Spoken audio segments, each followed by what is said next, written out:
tropical ice, the purest, cleanest ice in Guam. Get 2 bags for $3 at your favorite store. The last link ever, continues next. Good morning.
27th.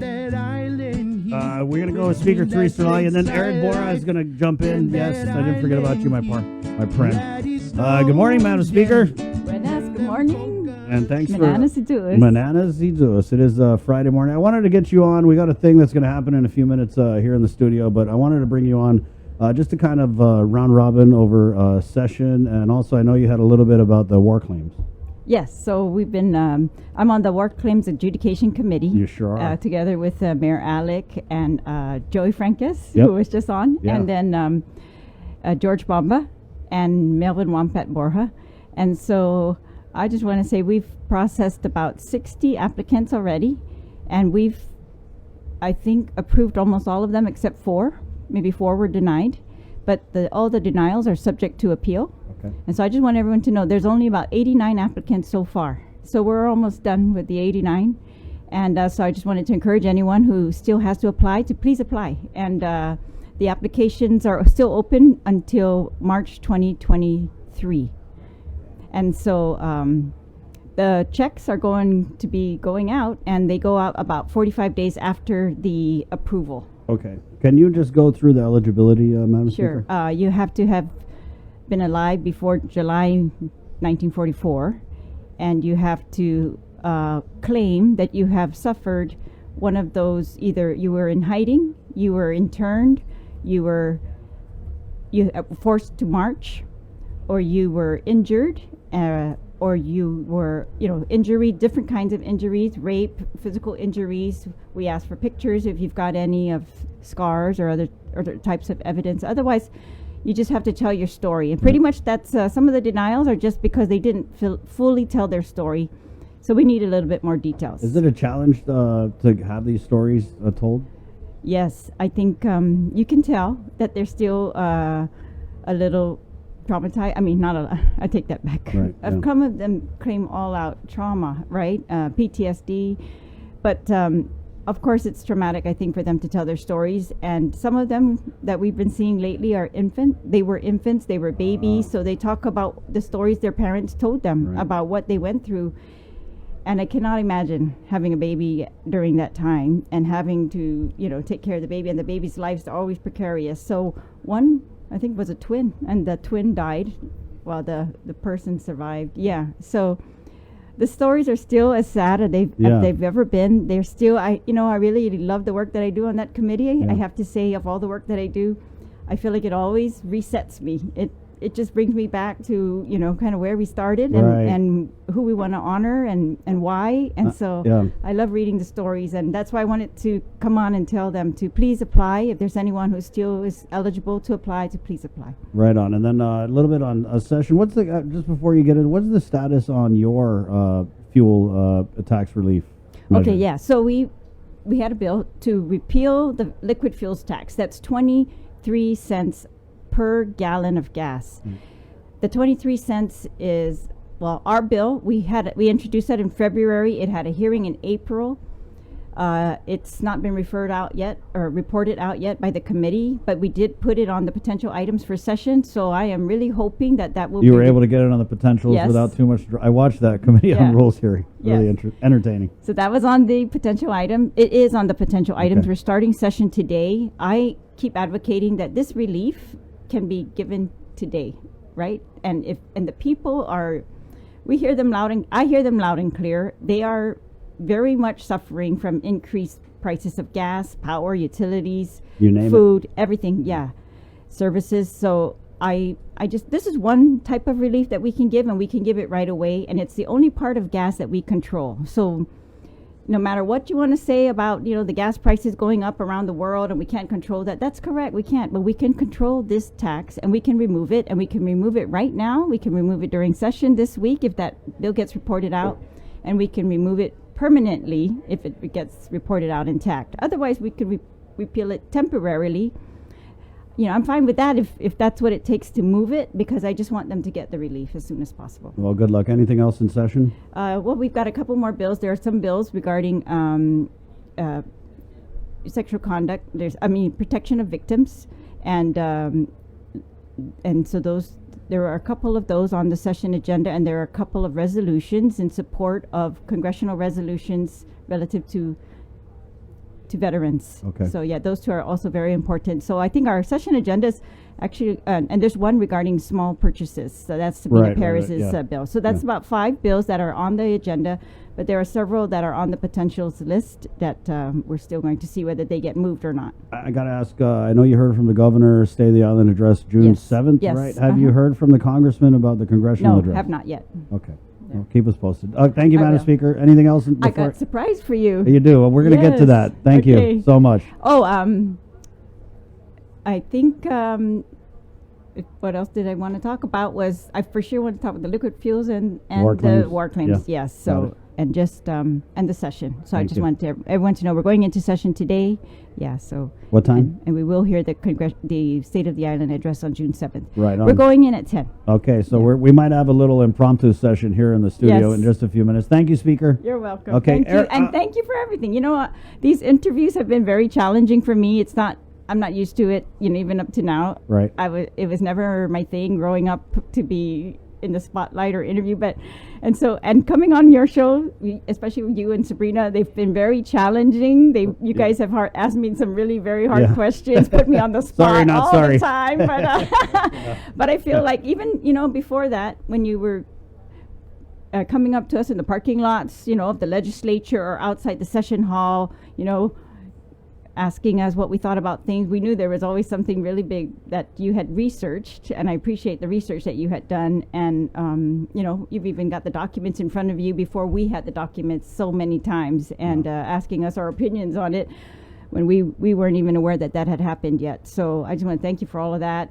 And for asking the hard questions. And I want everyone to continue to do that, to bring the senators in, call them to task, call them to answer, and they should be willing to do that. Well, I want to thank you because it's quite a commitment. You've been coming on pretty much just about every other Wednesday, along with Minority Leader Senator Chris Duenas, to kind of rotate you guys. But when this show started, we were getting the lieutenant governor, the governor, the speaker, directors of public health, and as the years rolled by, that's right, the years, you were one of the last ones standing. And so That's one standing right on. I want to thank you for that, because you're right. We did. You never shied away from answering the tough questions, and I appreciate that. Thank you so much. Thank you. Okay, we'll be back with you in a sec. Eric, can we get Eric? Thank you. It's getting pretty crowded in here. 8:12. I got to take a quick break, sir, and we'll get Eric Borja unless he's already he's coming. Okay. Thank you. By the way, guys, the show is brought to you by Mount Carmel School in Hoggett, 671-565-5128. Thank you, Madam Speaker. Yeah, you can go. And sorry, I want to get my friend Eric in here. We're going to actually debut a new single from Eric here. Have a seat, Eric. Thank you. Don't look at that. That's a surprise.